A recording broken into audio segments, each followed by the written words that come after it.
Assalamualaikum warahmatullahi wabarakatuh. Hello everyone. Today, on this occasion, we will discuss about label. What is label?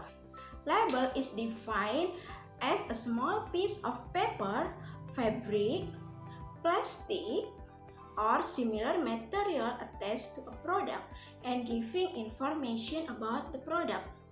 Jadi, apa sih itu label?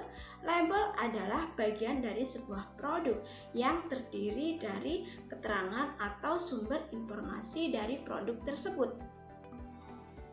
And then, we can find label on the back of packaging for drink, food, and medical drug. Jadi, kita bisa menemukan label itu di bagian belakang sebuah produk makanan, minuman, atau obat. Why it is important to read and understand food, drink, and medicine label? Kenapa sih penting bagi kita untuk membaca dan memahami sebuah label dari sebuah makanan atau minuman? Because from a label we will know about, karena dari sebuah label kita akan mengetahui. The first one, the brand of the product, yaitu merek dari sebuah produk tersebut. The second one, the name of the product, nama dari sebuah produk tersebut. The third one, the description, yaitu gambaran atau penjelasan dari produk tersebut. And then number 4, the content, yaitu isi yang terkandung dalam produk tersebut. Number 5, ingredient, bahan-bahan apa saja yang terkandung dalam produk tersebut. And then number 6, direction to use or instruction. Yang keenam adalah petunjuk penggunaan atau petunjuk yang lainnya. And then number 7 is direction to store, yaitu petunjuk bagaimana cara kita harus menyimpan produk tersebut. And the last one, it is very important, the expiration date, yaitu tanggal kadaluarsa dari produk tersebut. So, the social function, the label is to give and ask information about healthy and safe medicine, food, or beverage. Jadi, fungsi sosial dari sebuah label itu adalah memberikan informasi tentang produk, obat, makanan, atau minuman yang aman dan sehat bagi kita. Why do we read a label before buying a product? Kenapa sih kita harus membaca dulu label sebelum kita membeli sebuah produk? The first one, to get detailed information about the product, yaitu untuk mendapatkan informasi rinci dari produk tersebut. The second one, to avoid harmful effect, untuk menghindari efek yang berbahaya bagi tubuh kita. The third one, to choose healthy and safe product, untuk memilih produk mana yang sehat dan aman bagi tubuh kita. And then the fourth, to get the best result, untuk mendapatkan hasil yang sesuai seperti yang kita harapkan. This is the example of label. Ini adalah contoh-contoh label. The first one, Oreo. Ini adalah contoh label makanan. The third one, about drink, tentang minuman. And then about the medicine. And now, I will give the example of label about 5 things should be noticed before we consume or use the product. Jadi ada beberapa hal yang harus kita perhatikan sebelum kita menggunakan produk. Ini contohnya. For number 1, check the serving size first. All the number on this label are for a 2 or 3 cup serving. Jadi yang pertama adalah kita harus mengecek takaran saji. Di sini sudah tertera takaran saji yang sesuai adalah 2 atau 3 cangkir, yaitu sama dengan 55 gram. The second one, yang kedua, this package has 8 serving. If you eat the whole thing, you are eating 8 times the amount of calorie, carbohydrate, fat, etc. shown on the label. Di kemasan ini tertulis 8 penyajian. Jika kamu memakan seluruh bagian yang ada di dalam produk ini sekali makan, kamu sama saja memakan 8 kali dari seluruh kalori, karbohidrat, dan lemak yang sudah tertera di label tersebut.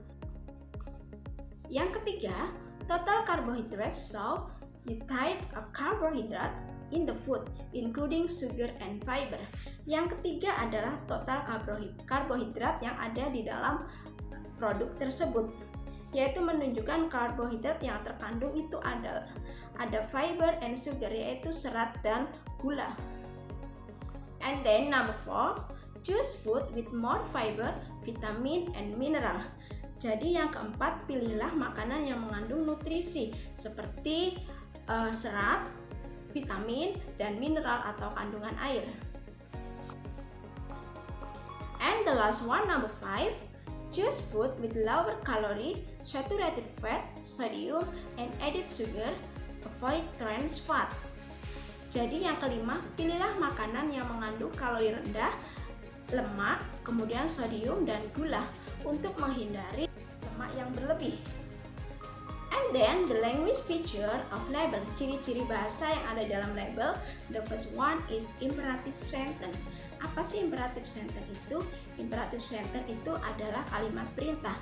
In here there are two imperative sentence. They are command and prohibition.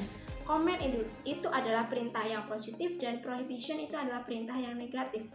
Okay, let's discuss the first one, command sentence. Command sentence in here we use verb 1 plus object. For example, use the soft material. Use di sini adalah verb 1. Gunakanlah materi atau bahan yang lembut.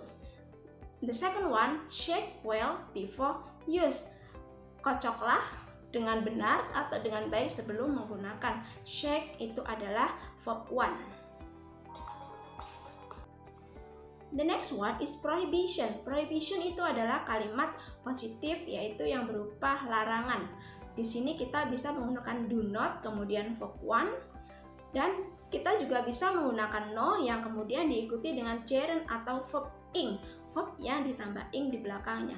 For example, do not consume after expired date. Janganlah mengkonsumsi setelah tanggal kadaluarsa. The second example, no accepting if the seal is broken. Dilarang menerima jika kemasan rusak. The second language feature is penggunaan nominal singular dan plural secara tepat dengan atau tanpa a, the, this, those, my, their, dan sebagainya secara tepat dalam frase nominal. Jadi, jika kalimat itu singular, kapan kita menggunakan a, the, this, atau yang lainnya. Dan apabila kalimat itu plural atau jamak, kapan kita menggunakan those, kemudian this, dan sebagainya. Ciri bahasa yang ketiga adalah kata bantu modal yang lazim. Biasanya yang sering digunakan dalam label itu adalah modal can. Contohnya, can cause drowsiness, yaitu obat ini bisa menyebabkan kantuk. Modal yang kedua menggunakan must. For example, must be with a doctor prescription, yaitu harus dengan menggunakan resep dokter. Alright, this is the end of our discussion of label. Hopefully it can be useful for all of us. Please submit criticism and suggestion so that the presenter can be even better. Keep it up, keep on learning, and see you soon. Bye. Assalamualaikum warahmatullahi wabarakatuh. Thank you for watching.